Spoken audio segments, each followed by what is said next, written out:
Assalamualaikum warahmatullahi wabarakatuh. Halo sobat kehidupan. Tidak lupa kami sampaikan salam sehat, salam sejahtera. Semoga tercurahkan segala penuh kebaikan atas lindungannya. Seperti biasa, hikmah kehidupan akan memberikan kisah inspirasi, unik dan kisah penuh makna lainnya. Mari kita simak selengkapnya.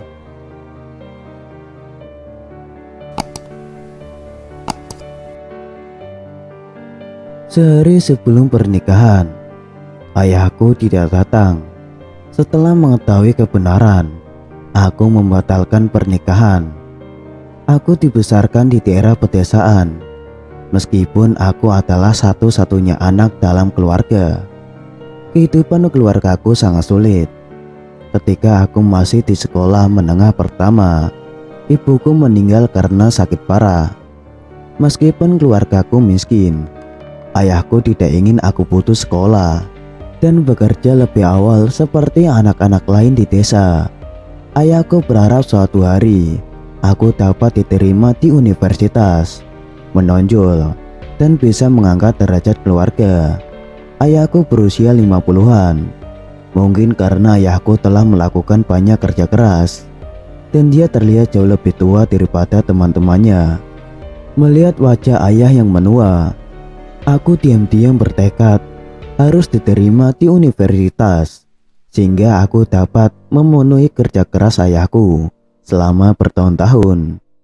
Pada akhirnya, aku diterima di universitas sesuai harapanku. Aku tahu bahwa ayahku tidak memiliki banyak tabungan untuk aku kuliah, jadi aku mengajukan permohonan bantuan keuangan sekolah. Saat kuliah, aku bertemu dengan pacarku yang sekarang. Awalnya aku tidak berani jatuh cinta padanya. Pertama, aku berasal dari pedesaan. Kedua, kondisi keluargaku tidak baik. Tetapi ketika aku menjelaskan kondisi keluargaku, pacarku tidak mempermasalahkannya. Aku sangat tersentuh, sehingga saya menjalin hubungan. Setelah lulus, aku tidak terburu-buru untuk menikah.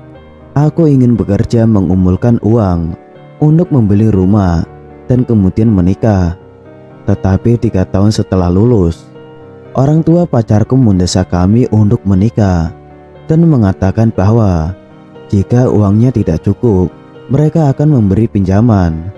Setelah berdiskusi dengan pacarku dan bertemu dengan orang tuanya, kami memutuskan tanggal pernikahan. Karena rumahku relatif jauh, pacarku mengatakan bahwa kami hanya dapat mengadakan pernikahan di kota.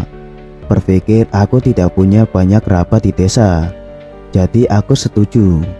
Tetapi pada sore hari sebelum pernikahan, ayahku tidak datang dari desa. Aku bertanya kepada pacarku apa yang terjadi, dan dia berkata, "Kamu tidak perlu menunggu. Ayahmu mengatakan kepadaku bahwa dia tidak bisa datang ke pernikahan kita karena sesuatu." Setelah mendengarkan kata-kata pacarku, aku kaget. Apa yang lebih penting bagi seorang ayah daripada menghadiri pernikahan putranya? Aku sedikit tidak percaya dengan apa yang dikatakan pacarku.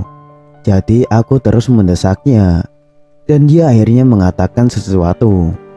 Karena keluarganya kaya dan kerabat keluarganya semua adalah orang-orang berkuasa, dia takut setelah ayahnya datang, dia akan membuat kerabat dan teman untuk bergosip. Jadi dia datang ke desa dan memberitahu ayahnya untuk tidak datang ke pernikahan. Setelah mendengarkan kata-kata pacarku, aku marah dan menampar pacar saya dengan keras. Ayahku dengan susah payah telah membesarkanku, jika dia bahkan tidak memiliki hak untuk menghadiri pernikahanku. Apakah aku masih seorang manusia? Kemudian aku berkata pada pacarku, "Jika Anda pikir ayahku akan memalukan bagi keluarga Anda, maka sebaiknya kita tidak menikah." Akhirnya pernikahan dibatalkan. Meskipun pacarku kemudian mengakui kesalahannya, aku pikir dia sudah keterlaluan.